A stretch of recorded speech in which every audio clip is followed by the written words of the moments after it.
ليش اخترت الباليه؟ لانه هو اصعب فن من الفنون الموجوده هلا بالدنيا، هو شيء كثير بيحتاج جهد، بيحتاج عضلات، ومش شيء خفيف زي ما الناس بتفكر انه اوكي حركه بسيطه البنات بوقفوا على صابع رجليها وبس. لا.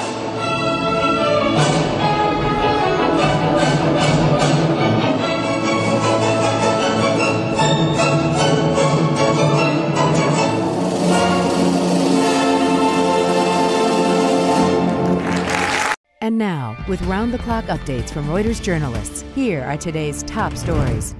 These guerrillas have revealed an unexpected skill. The CIA briefs the Senate on the murder of a Saudi journalist. The French president's climate change agenda suffers a blow at home.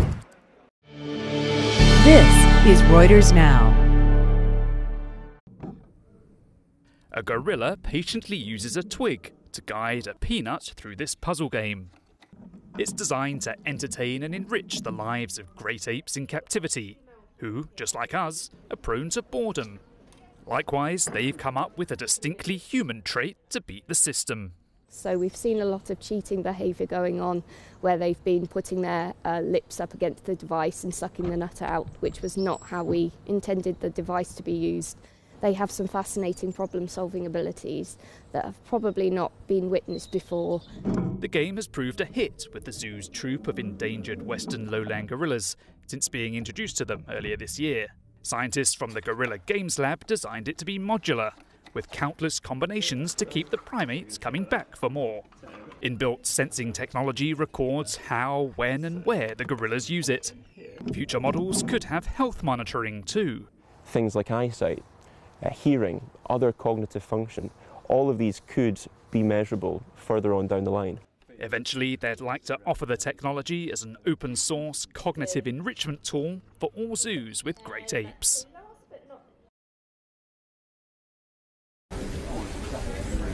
CIA Director Gina Haspel briefing U.S. Senate committee leaders behind closed doors Tuesday on the killing of Saudi journalist Jamal Khashoggi. The U.S.-based Washington Post columnist was killed inside the Saudi consulate in Istanbul in October. In the CIA's assessment, the murder was likely ordered by Saudi Crown Prince Mohammed bin Salman, also known as MBS. You have to be willfully blind not to come to the conclusion that this was orchestrated and organized by people under the command of MBS, and that he was intricately involved in the demise of Mr. Khashoggi. It is zero chance, zero, that this happened in such an organized fashion without the Crown Prince. The Wall Street Journal over the weekend reporting that the CIA's assessment includes 11 intercepted messages between the Crown Prince and a trusted advisor who oversaw the hit squad that carried out the killing.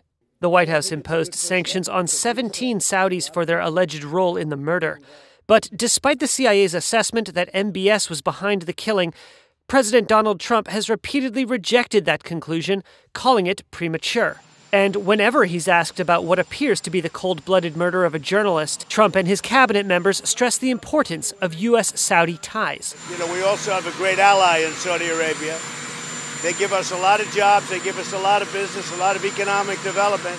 So as the president said today, the United States will continue to have a relationship with the Kingdom of Saudi Arabia. They're important partner of ours. Saudi Arabia says the Crown Prince knew nothing about the murder and that the killing was an accident. A Saudi prosecutor is seeking the death penalty for 5 suspects it blames for the death. Desperate migrants scaling a fence at the U.S.-Mexico border in Tijuana, risking almost certain detention in the hopes that getting arrested may help them apply for asylum. Mommy. Here, a man can be heard quieting a child who yells for her mother. Reuters correspondent Christine Murray was there. So somebody would get up onto the top of the fence and help haul people up, while somebody would be underneath pushing their feet up from below. It's about 3 meters high, so it's quite a difficult climb. And then another group showed up with lots of children, and most of them would walk straight up this hill just the other side, very slowly in a big group, mothers holding their children, and they would walk straight up to where the Border Patrol vehicles were waiting. Reuters reporters observed roughly 24 people climbing the fence Monday, and as darkness descended, more migrants followed. Thousands of migrants fled Central America on foot, trying to escape violence and economic hardship for a chance at a better life in the U.S. But President Donald Trump has called the migrants an invasion and vowed to stop them from entering. Mexican police have tried to block them from reaching the U.S. ports of entry and filing asylum claims, and thousands of migrants have lived in squalid camps in Tijuana. Migrants can go and say, I want to ask for asylum, and they put them on the list, give them a number, and currently the wait times are several months. And, you know, there's thousands of people. If you put your name down, there's thousands of people ahead of you. Because of that, some are now foregoing legal entry, hoping that if they're apprehended in America, their cases could be heard sooner. Though migrants are allowed to ask for asylum anywhere on U.S. soil, President Trump is attempting to block those caught crossing the border illegally from claiming asylum, an executive order that has since been blocked by a federal court. The French government has been forced to suspend its planned hikes on fuel and energy taxes for 6 months after weeks of protests and nosediving support for President Emmanuel Macron. And they may be softened when they are implemented. It's the first major defeat for Macron and comes at an inopportune time. Reuters Paris bureau chief Luc Baker. He's trying to show himself to be a very different style of president, someone who's willing to shake up France, to do things differently, and to drive policy changes like a carbon tax to encourage people to shift away from cars and to start to be more environmentally friendly.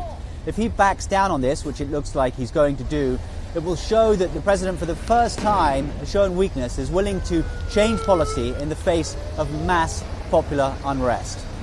The irony is that negotiators from around the world are meeting at the moment in Katowice in Poland to discuss commitments to the Paris Climate Agreement. So Macron, who has invested heavily in the environmental platform, who is the advocate of defending the Paris Climate Agreement, is now one of those leaders that's having to backtrack from some of those policies in order to placate the anger amongst his own citizens.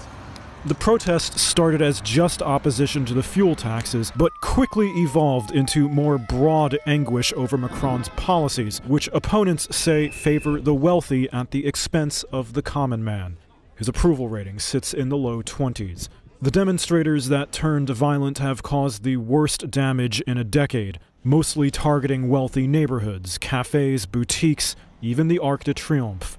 Macron's defeat comes a day after the White House announced it was seeking to end its own subsidies for electric cars and renewable energy sources. The U.S. pulled out of the Paris Climate Agreement last year. Israel's military has begun an operation to expose and destroy cross-border attack tunnels from Lebanon.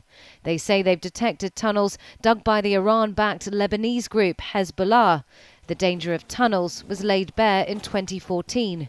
Israel unearthed cross-border tunnels like these going from Gaza to Israel, dug by Palestinian militants.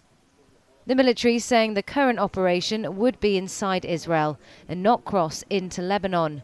UN peacekeepers and Lebanese troops were deployed as usual near the border with Israel. There's been no immediate comment from Hezbollah. Israel and Hezbollah have avoided any major conflict across the Lebanese-Israeli border since the last war in 2016.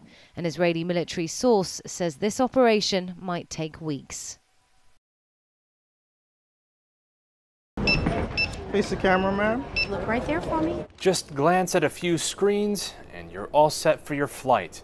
That's Delta Airlines' promise in debuting the first ever all-biometric terminal in the U.S. Making the curb-to-gate experience seamless. It sits in Atlanta's Hartsfield-Jackson International Airport and lets customers check in from curb to gate with facial recognition and without needing to pull out their passport. The camera scans your face and compares it against a U.S. Customs and Border Protection database. To look for a match. You check your bags, head through security, and board at any gate on Terminal F. For now, it's limited only to direct international flights. A Delta News release says the system will lead to fewer lines, improved security, and save passengers 9 minutes when boarding a wide-body plane. However, critics are raising concerns over privacy. It's a massive threat, and I don't say that lightly. What the program is doing is making it commonplace to use your face as a digital ID. If you're worried about security, checking in with your face is optional. Delta says you can head through the traditional way, uninterrupted, through the airport. The company plans to expand its biometric system to Detroit in 2019. You're up to date. For more, download the Reuters TV app on your mobile or streaming device.